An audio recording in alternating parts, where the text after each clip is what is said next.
என்ன என்ன பண்ணணும்னா சிரிக்கி போகணுமா? வாங்க குத்தாட்டம் கூட போடுங்க. வாங்க சொல்லுங்க, அங்க சொல்லுங்க. போணுமா? எத்தனை வாட்டி தெரியுமா அங்க ரசிக்கிறது.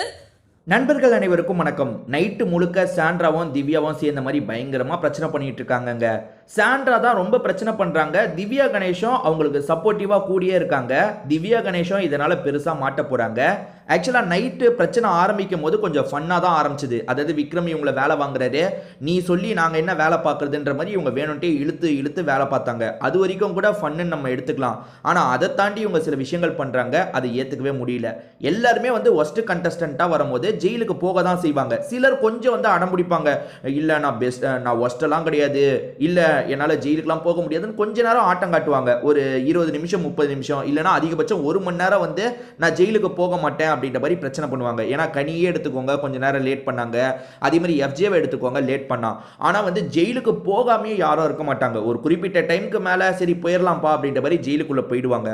ஆனால் சாண்ட்ராவும் திவ்யா கணேஷும் ஜெயிலுக்கே போகக்கூடாது அப்படின்றதுல ரொம்ப உறுதியாக இருக்காங்க. லேட் பண்ணிக்கிட்டே இருக்காங்க. 2 மணி ஆகுது, 3 மணி ஆகுது, வேணும்ட்டே லேட் பண்ணிட்டு இருக்காங்க. விக்ரம் வேலையெல்லாம் வாங்கிட்டாரு. அதாவது வேலையை இவங்களால இவங்களை வச்சு கம்ப்ளீட் வேலையை வாங்க முடியல. சரி ஜெயிலுக்கு போலான்ற மாதிரி சொல்றாரு. ஏன்னா இவங்க எல்லாருமே படுக்கணும்ல, அதுக்காக ஜெயிலுக்கு போலான்ற மாதிரி சொல்றாரு. ஆனா சாண்ட்ராவும் திவ்யா கணேஷும் பிரச்சனை பண்றாங்க. எங்களுக்கு டீ வேணும், அது வேணும், எங்களுக்கு அது தரல, நாங்க போக மாட்டோம், அப்படி இப்படின்னு அடம் பிடிச்சிட்டு இருக்காங்க. யோசிச்சு பாருங்களேன், திவாகர்லாம் எனக்கு தெரிஞ்சு 4-5 வாட்டி ஜெயிலுக்கு போயிருப்பாரு. அசால்ட்டா போயிட்டு வருவாருங்க. ஏன் இவங்க அதை இவ்வளவு காம்ப்ளிகேட் பண்றாங்க தெரியல. ஏன்னா இது இவங்களுக்கு தான் பிரச்சனையா மாறும். நீங்க வேணா பாருங்க, விஜய் சேதுபதி இவங்கள தான் கேட்பாரு. இவங்க இதை வச்சு என்ன பண்ணலாம்னு நினைக்கிறாங்கன்னு எனக்கு புரியல. அதே மாதிரி சாண்ட்ராவோட பேரு தரமட்டமாயிருச்சு. சாண்ட்ராக்கு ஒரு நல்ல ஃபாலோவர்ஸ் இருந்தாங்க. ஆனா இப்ப எல்லாருமே உடஞ்சிட்டாங்க. சாண்ட்ராவை போட்டு அடிச்சிட்டு இருக்காங்க. திவ்யா கணேஷ்க்கும் சீக்கிரமா அது நடக்கும் போல. இதே மாதிரி திவ்யா கணேஷ் பண்ணிட்டு இருந்தாங்கன்னா சீக்கிரம் அது நடக்கும். ஏன்னா திவ்யா கணேஷை பொறுத்த வரைக்கும் இப்போதைக்கு கேம்ல செகண்ட் இடத்துல இருக்காங்க. எதை வச்சு சொல்றேன்னா, கானா வினோத் ஃபர்ஸ்ட் இடம், திவ்யா கணேஷ் செகண்ட் இடம். நீங்க எந்த ஒரு போலிங்னாலும் வச்சு பாருங்க, அதாவது வைக்கிற போலிங்கெல்லாம் நீங்க கவனிங்க.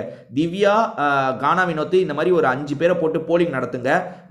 அதிக ஓட்டு கானா வினோத்துக்கு வரும், செகண்ட் அதிக ஓட்டு திவ்யா கணேஷ்க்கு வரும். ஏறபடியா திவ்யா கணேஷ்க்கும் கானா வினோத்துக்கும் டஃப்பாவே போகுதுன்னு சொல்லலாம். ஆனா திவ்யா கணேஷ்க்கு அவ்வளோ பேர் சப்போர்ட் பண்றாங்க. அந்த சப்போர்ட்டர்ஸ்லாம் இந்த மாதிரி பண்ணிட்டு இருந்தா கண்டிப்பா உடையவங்க. எல்லார்கிட்டயும் பிரச்சனை பண்றாங்க. இப்ப வியானா கூட ஒரு பிரச்சனை ஏற்பட்டுருச்சு. சரி வியானாவது பரவாயில்ல, ஸ்கோர் பண்றதுக்கு பண்றாங்கன்னு வச்சுக்கோங்க.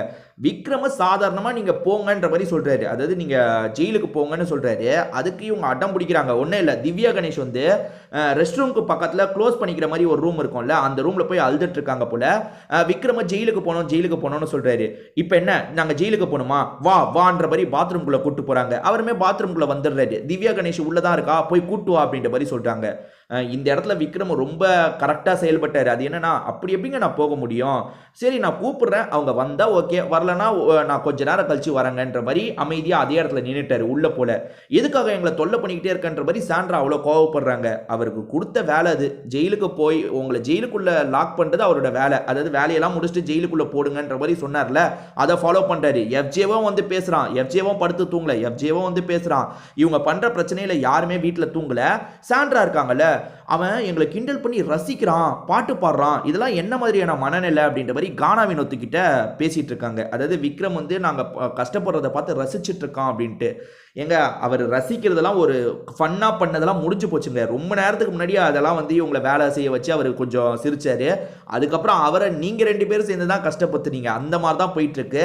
ஸோ அசால்ட்டா பண்ணிடலாங்க. என்னங்க ஜெயிலில் படுக்கிறது, என்னமோ ஜெயில்னா உண்மையான ஜெயிலுக்கு போக சொன்ன மாதிரி இவங்க பண்ணிட்டு இருக்காங்க. அந்த இடத்துல போய் படுத்து காலையில இருந்து பிரச்சனை ஆரம்பிங்க. உங்களை யாரு வேணான்னு சொன்னா, பிரச்சனை பண்ணுங்க.